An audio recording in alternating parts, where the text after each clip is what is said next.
وبليانك يا ديفهم قد السلام عليكم ورحمة الله وبركاته. وروني بالبلتن إيفهم سنقافة شاتنينيهم بالبلي نامي بالبلي نرد شفتات انجرا وخدوبة ديبئة من بالبلنا وبليانك يا هنغان الغاتنا جولي شامراني تدبر ستين بالبلنا ركون جرات خود تاسراني وجيناسو إن شاء الله بالبلنا. لا إله إلا الله. هم بالبلنا خود تجولي أرومو ججبو فيك أقاليوان أسران خود تاتي ولين بل إننا نرتي حاسفنا يو هكا بروم ساسر روارجتشو بربادن هم بالبلنا أسين خود تججولا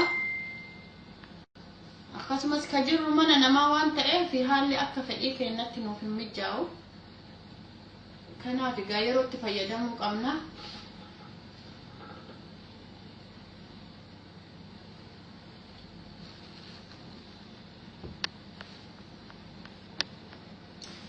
سجلين كيان نجامة بليانتيا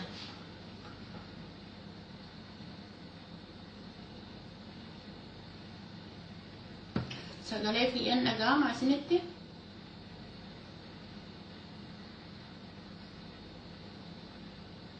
قافت عبد القادر قافي مال قبدا شكرا غلطوما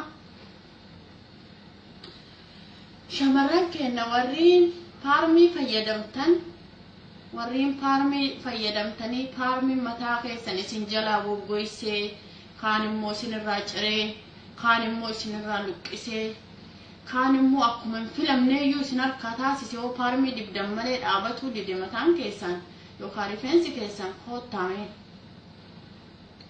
ركو بارمي قبو وجي مرياني فالا إساسيس وجمان لا لجتورا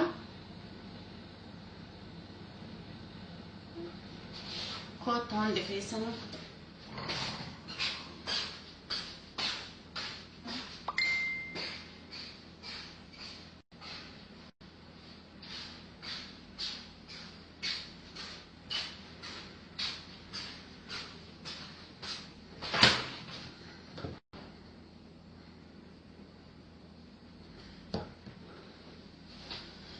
هند درا بليانك يا غافين كيسان قنباي أتو غافي واي ريفينسي كي يهم تشتا كان جدودا أقسم اسمه ريفينسي كي يرو باي أتي إيراتشو دي دان تشتا كوني سمونا هوي سيسا كان جتني سنجرتني أقسم اسمه مس ورين ريفينسي كينا عمري مالي أريق أبا خجتني سنجرا إن بقى كمالي بقى خجتني سنجرا يجور وبليانك ياركو سنرات اللي ليفيد إيرسون بربادو سنفين دبتشا ديما توقفا واي بارميتين دبتشو بربادا شمرن تينك أقالي أبو أدنا نبلبلي يا بلي سخي قالي نبلبلي نامي وبليانكي ربن ولا فيسون بلبلي ناي وين بارمي دبتنا بليانكي بارمي إيسا سننجتشو بربادا والما قالت جوابسه بارمي فيدمو ميت أمله بؤاتك هنكب بؤات دقيقة يقامو يرو غباباتي كوني جتودا نبلبلين يا أبو أدنى نبلبلين أبولي سخية نبلبلين بارك الله فيك نبلبلين أبولي سخية يمكن نرى مع أبو أدنى نبلبلين أبولي سخية نبلبلين جزاك الله خير أكم بلبلي يا ربي بارمي كامتا فيتا بارمي متا خينا هم بليس سربي تريفنس متا خينا وانت اكا بارمي بليس انجرو بليان كيا بو ايرو غبابا فيوكا غويا تكاب جنة اكا ريفنس خينا غوتو عمري سان اكا بليسني نمني بارمي فيدمي بارمي سن دابه ريفنس سا غوتو نسا هوجي دابتي ننجر جچو كانسل تاي جچو ريفنس كينا ببد جچو أحمد رشيدين كنت أسألين كي سرت النبي فهمو دي فهمو وانا رتب البلاد جراني في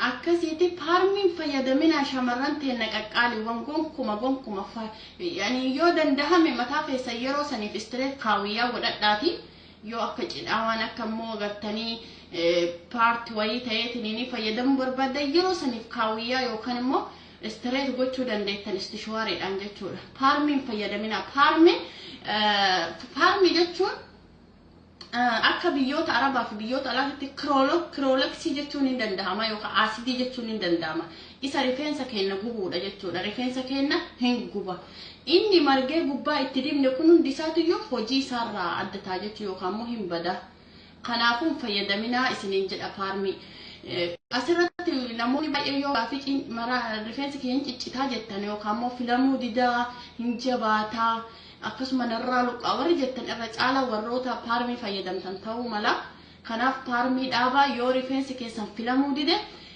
ammarraa haala jahaarawaa ta'een rifeensa keessan qarqara isaa muraa deemaa jechuudha muraa deemaa filaatee muraa deemaa inni silaa'uu faayidaan qabu waan ta'eef kajala biqilu saniif bakkeen akka argamu yookaan iddoon akka argamutti gubbarraa muraa deemaa jechuudha yoo rifeensi keessan shamarran paarmiin isinirratti gubee hiddaan isinirraa buqqa'ee akkasumas immoo faayidaan ala oole jechuudha haaddachuun dandeettan guutumaan guututti ofirraa haaddanii karaa haarawaa ta'een kunuunsuun hin danda'amaa jechuudha nama hedduudha namoonni haadanii rifeensi haarofne bahee yeroo ammaa kana haala gaarii gubbaa jiran kuni kanaan jennee bira tarree baay'ee gaariidha كواي ريفنسك يهم بقعة يوهن ديو أني فيلو إما بقعة جتني في كواي أري جتني دائما ما دان أمري دائما ما كن أري نتبه جتن ديبن إسا سنيف توكو جتشو ما نني جنان نمني بايني هي يادها هن آرا نمني توكيو آرو فيان نتأجهمه ميرا قام كنا بوتورة ميدان نفجتشود هدو ميدان قدان تلوفا يا ده سمو كجيكو كفرات ميدان في دولة تاني ريفرنس ما كنا بتلي ديبا قدان تلوفا جتشود فكنيا عمري دائما ما تنقري نمت بهون وما مان اللي تهي وخدلوت اللي أبودنا نبلبل نبلي سخيا نبلبلية وبلي ساخرة كنا فبليان كيا كستي وبلا ساخرة رب صدق نبلبلين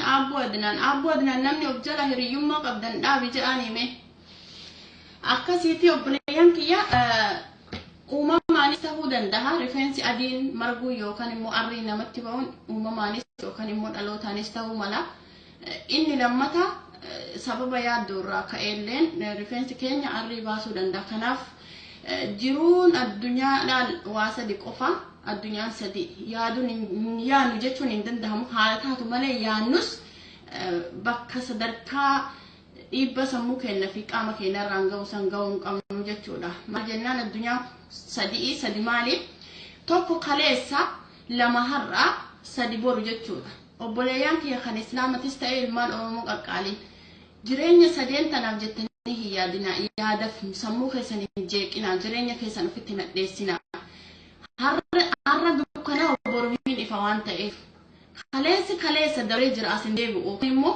duuba deebite kaleessa sanii hin jirtu jechuudha kanaaf yaadday waan kalee tareef jettee har'a yeroo qabdu tanatti itti fayyadami hanga rabbi si dandeessise hanga carraan keessi godhatti guyyaa har'a itti fayyadami waan dandeettan jechuudha inni boru rabbitu harkaa qaba maal akka taanu beenu jechuudha kan boruutiif jettee of hin dhiphisin kanaafu jireenya duniyaan tuni jiruun duniyaa jiruu yaaddoo ta'uu odoo taatu yaaduun qabnuti wajjin deemuu qabnu isin jechuu barbaada warroota harreen ijoollummaan nutti hejjetanii fi akkasumas immoo kan buqaatanii kana ta'ullee danda'a fallis kan ta'uu danda'a kan jedhuufin isinii tuqe inni biraa immoo warriin ammallee mataan keenya goggogeetuma filaanilleen seenuu baay'ee nu rakkisaa jira jettaniif fakkeenyaaf warroonni biyya alaa jirtan bishaan biyyoota alaa kun akka bishaan biyya keenyaatti miti sooqidda qaba sababa bishaan sun sooqidda qabuuf jecha rifeensi keenya goggoga horotii ta'eetuma nurratti hafa jechuudha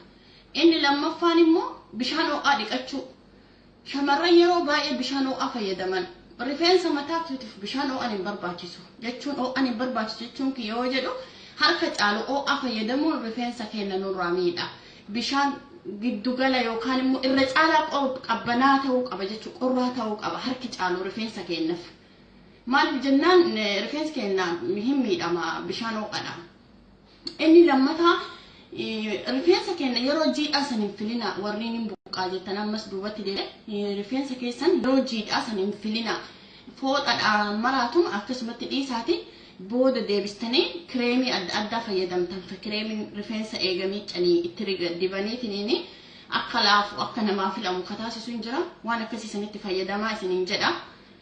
Kuni kanumaan osoo jiru kuni akkaataa itti rifeensa keenya itti yaallu jechuudha. Kuni yaalidha.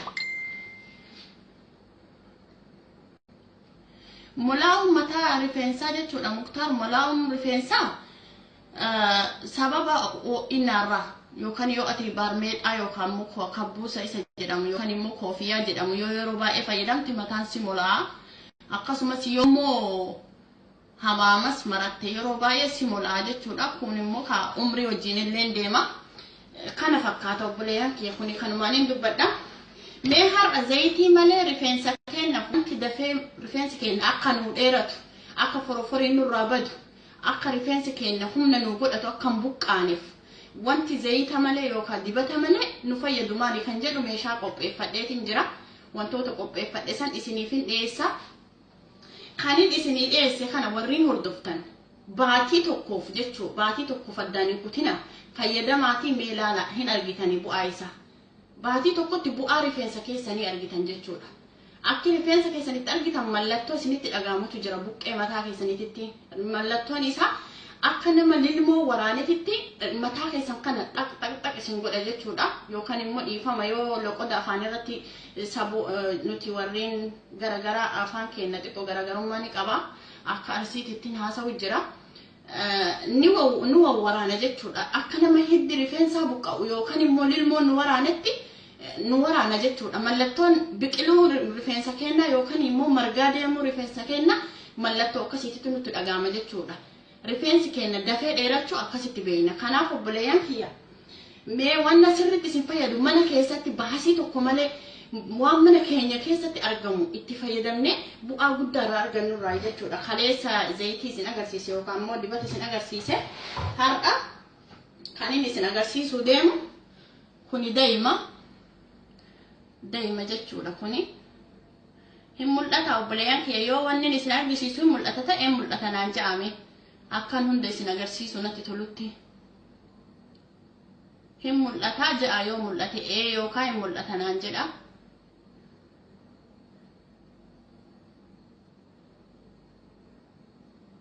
Okay, Oromiyaa jitu galatoome hedduu si galateeffadha. Kuni daa'ima kuni shunkurtiidha. Shunkurtii diimaa jechuudha. Kuni qullubbii adiidha akkuma argaa jirtan.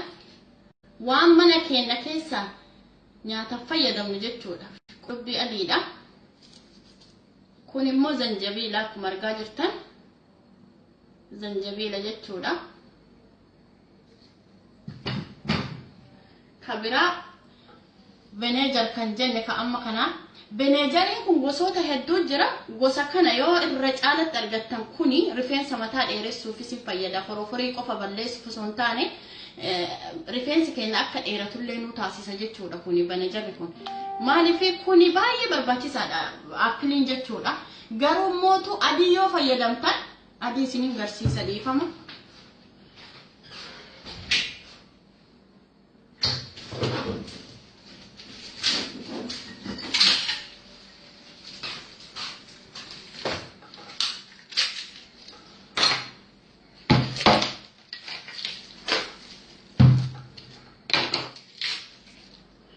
Adii kana soo fayyadamtan gaariidha jechuudha. Foroforii sirriitti balleessa. Kuni foroforii balleessuu yoo ta'u kuni rifeensa keenyallee dheeressuuf fayyada. Waan fayyadamnu hunda keessatti yoo dabale rifeensa keenya sin dheeressa. Foroforii sin balleessa. Faayidaa isaa beekuu qabdan. Kuni rifeensa keenya akka inni dheeratus nu godha jechuudha. Foroforii sin balleessa waa lama qaba. Kun immoo foroforii sirriitti balleessa jechuudha. Mataa keenya rifeensa keenyarra foroforiin jiraatu sirriitti balleessa. Jiraatu baatus isa kana bittanii yoo fayyadamtan hedduu isin gargaara jechuudha. Tokko amma kana lammaffaadha jechuudha. Daa'imaa fi isa isin agarsiise zanjabiila isin agarsiise zayitii zayituunaa jechuudha. Zayitii zayituunaati. zayti zaytuunati. Hayyee amma kanan qopheessa. Shunkurtii hillaadha. Akkuma beekamu akkuma biyya keenyaatti yookaan immoo akkuma biyyoota kamiittuu hillaadha jechuudha. Zanjabiilas akkanatti laaxee jira. Walitti makuuf jira jechuudha. Qullubbii lama.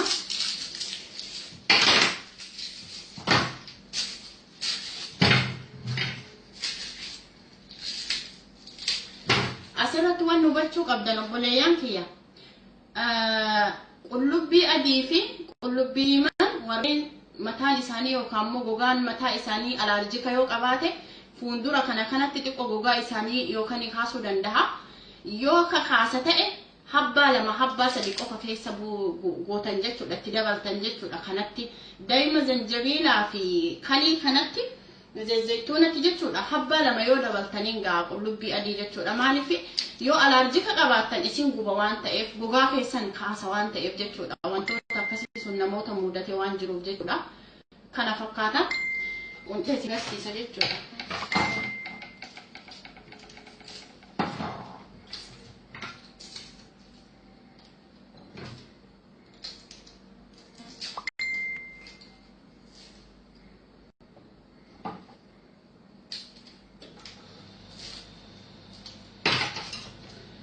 Kana amma kanatti qopheessitin jira. Qullubbii adii qopheesse. Zanjabiilas kunooti qopheessee jira. Shunkurtaa diimaallee qopheessee jira kun akkuma argitan kanatti. Bishaan isaa kana ka amma irraa kaannee cobaa jiru kana wanti faayidaa guddaa qabu rifeensa keenya haadha akka dheeratu yoo barbaanne, forforii yoo balleessuu barbaanne, rifeensi keenya yoo immoo gartee nu guddachuu dide inni kun sirriitti nu fayyada jechuudha. Amma walitti makaa kan hundi isaa daakate bakka tokkotti kalii fi zaytuuna daa'ima itti naqa jechuudha.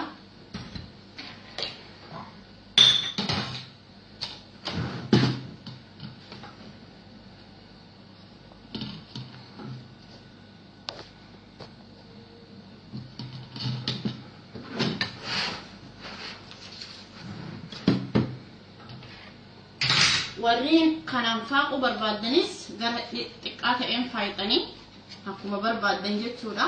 Warreen waan itti daayitan jiraatallee daakuu qabdan jechuudha. Uma rakkoon qabu. Anamma kanaaniin faaquu jira. Bismillah.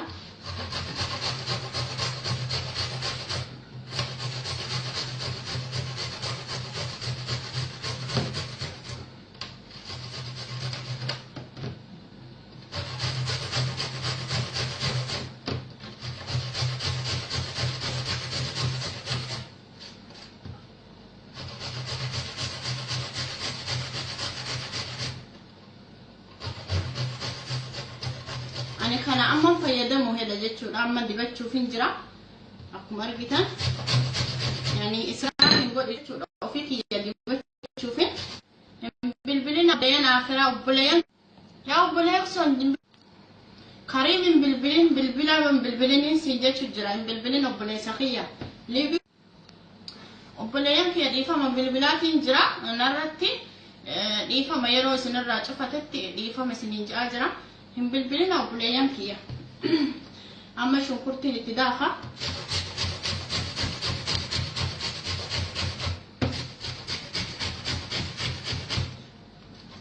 Shunkurtiin akkuma beekamu ijallee nama hin guba nama tokko. Namoonni tokko immoo uumatti hin fakkaatu. Warreen shunkurtii yeroo baay'ee waan shunkurtii gaafa kaafnu waa hedduu wal barsiisuu dandeenya. Shunkurtii diimaa yeroo kattafta warreen shamarranis ta'e warra dhiiraatis warra ija keessan gubu jechuudha. Imimmaan ija keessan keessaa jiru. Osoo shunkurtiin kattafneen duratti qola irraa quncistan san gurra keessan gubbaa kaaya. Gurra keessan gubbaa yoo keettan shunkurtiin ija keessan keessaa imimmaan ijiitu jechuudha. Gurra keessan gubbaa kaayadha. Garuu ani waan imimmaan na keessaa hin baafneef jecha hin fayyadamu. Kanaaf fayyadamaa isinii jechuu barbaada.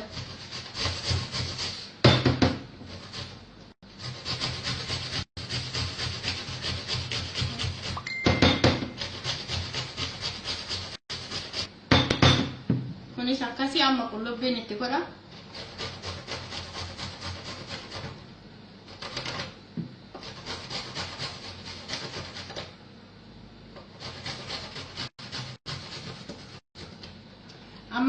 daaketiin jira akkuma isin agartan ni mul'ata miti ka daakaa ani jiru kun ni mul'ata obboleeyyan kiyya ilmaan Oromoodha sirriitti mul'ata.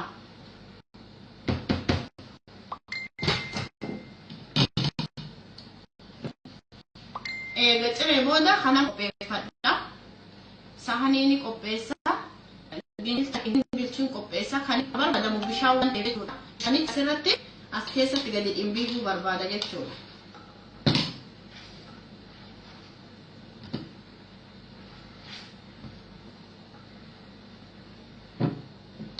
Kunooti shunkurtii makaa argitanii miti shunkurtiidha zanjabiila qullubbii adiidha kunoo makeetiin jira.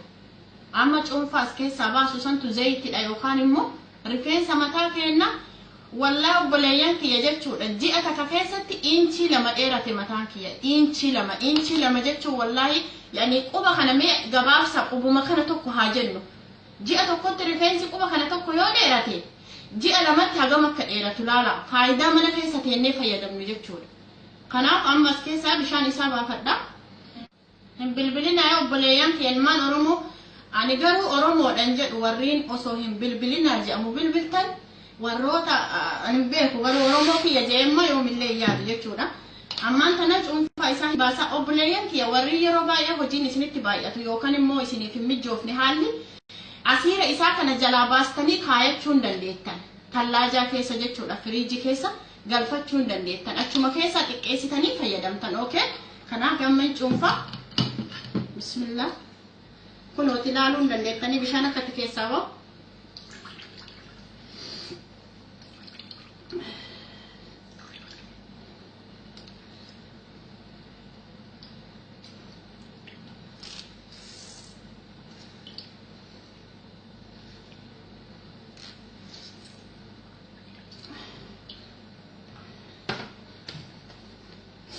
Kuno baasetiin jira laala. Cuunfaan argitanii miti kuni waa tokkoon qabu waan cuunfaa jara kanaa malee jechuudha. Meeqi ceetiin isin garsiisa sitti. Kuno fijaala kun baasee siinii takka ani kaaganuma fayyadamaa amma siinii tokko jalaa baasetiin jira.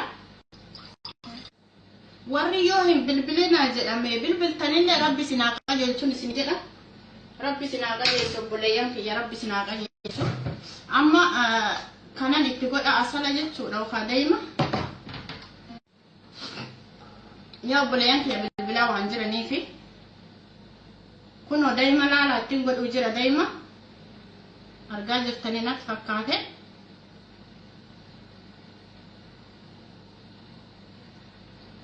Daa'imni mataa keenya akka inni sirriitti nuu tolu akka inni nuu jabaatu akka inni nu jalaa jechuun ciccitaan hin dhumnetti ciccita dhooga jechuudha. Ciccita sin dhorgaa bifallee bareechisa jechuudha. Rifeensa keenya sirriitti bifa cululuqaa kennaafi kunooti asitti godheetiin jira.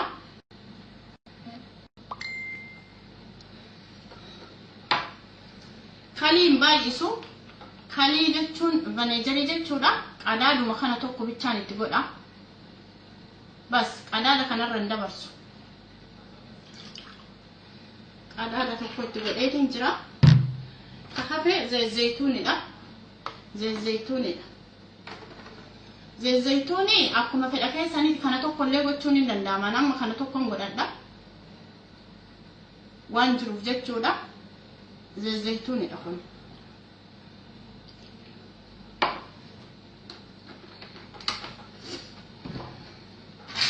Kana booda waanuma barbaadaniin waliin makan jechuudha.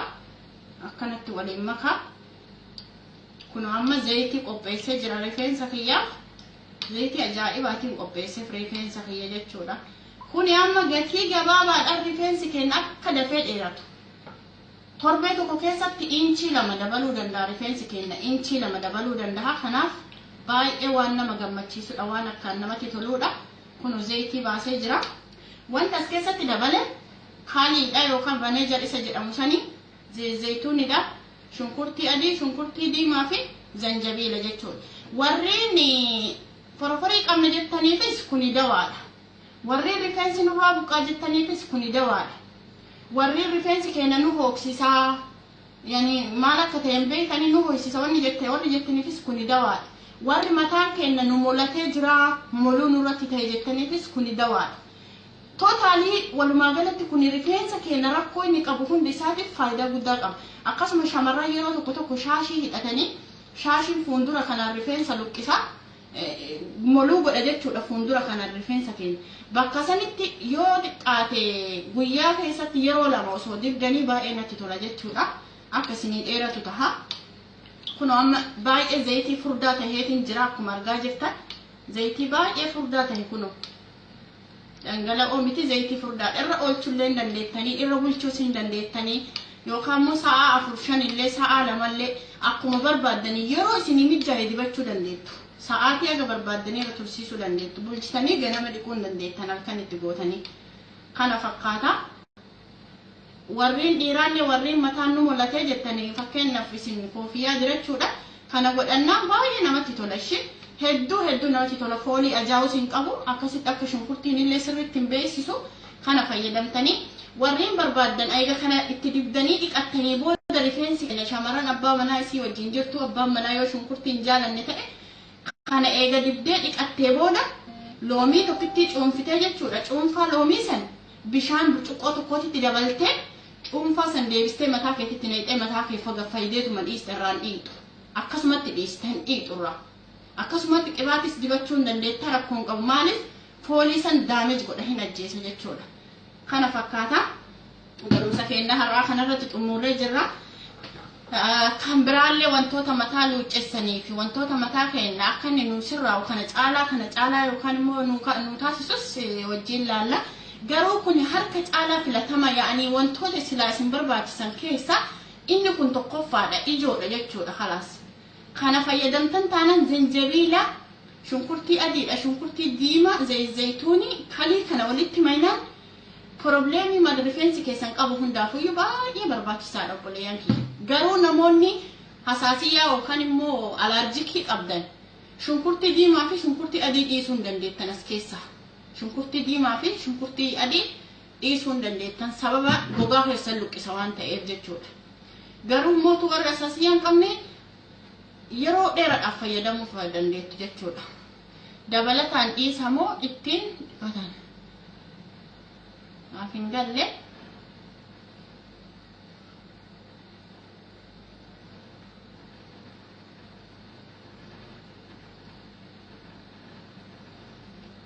Wallaahi dibachuuf hin jira amman dibadha.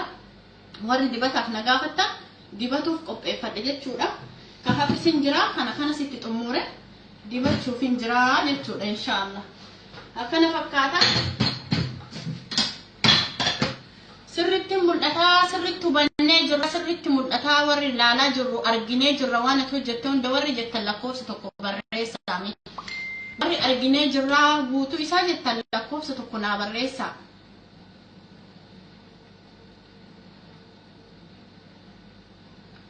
Wallahi Muktar shunkurtii diimaan baay'ee barbaachisaadha. Daa'imni rakkoo hin qabu garuu daa'imni amma namoonni tokko daa'imni mataa arrii godhaa jedhan daa'imni mataa arrii godhu daa'ima ho'aa yeroo san bahe osoo hin nyaatamin dura yeroo mataa namaa tuqe jedhanii an garuu qabatama waan irraa beeku hin qabu.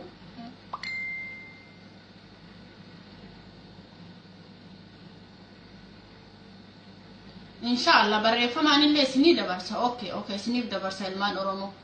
Ajajamtuudha waan isin barbaadan irratti yeroo qabutti baay'ee galatooma hundi keenya arginee ka jettan warri jalqabarraa laaltan arguu keessan naa ibsitanii jirtanii hedduu isin galateeffadha baay'ee galatooma isinillee naaf jiraadha ilmaan Oromoo warra ittiin fayyadameetiin waan fayyadame namallee fayyadu rabbi sinaa godhu waan irraa fayyadamtanii faayidaa bu'aa irraa argattan obboleeyyan keessaniif warreen asirratti hin argamne Facebook hin qabnes qooda fi isiniin jedha. Waan beekanirraa namaa qooda maaliif jennaaniin beekumsa kee gaafa duute si wajjin du'a addunyaa gubbarratti kanaaf yoo ati namaaf qoodde qabeenya kee yoo warra namaaf qoodde borogartee si wajjin bu'a waan ati duniyaa gubbarratti dalayde rabbi borummoo siif kenna jechuudha. Kanaaf waan gaarii hojjedha hanguma dandeettaniin huma dandeettan kun waan guddaadha jechuu osoo hin taane ani fayyadame faayidaa irraa arge namni kanaaf kana fayyadamuu barbaadu waan jiruuf jedheet yaada kana asirratti isiniif dabarse. Hundi keessaniyyuu waan rabbi isin beeksise kana caalu beekuu dandeettanii barsiisa jira doktoratu jira asirratti amma ijoolleen keenya yookaan oromoon keenya karakkoon hedduun itti jiru jira waliif qooda beekumsa keessa rabbitu isinii kenne waan ta'eef waliif qooda uma rakkoon qabu xiqqaatee hin qabu baru beekumsi waan qaba walii qooduun xiqqaatee hin qabu xiqqaa guddaa hin qabu jechuudha namichi qabeenya qabu yoo sumuni yookaan dolchee namaa kenne waan qaburraa namaa kenne ka beekumsa qabus hagana beeka taanaan kalaas beekumsa kalaas sii kennee jira waan hin qabu sirraa namni fadhu ilma oromoo kanaaf jabaadha rabbi si wajjin haa jiraatu kan biraammoo waa'ee gogaa qaama keenyaa jechuun fuula keenyas ta'ee qaama keenya guutuu maaliin akka tolfachuu dandeenyu akkamitti akka laaffisuu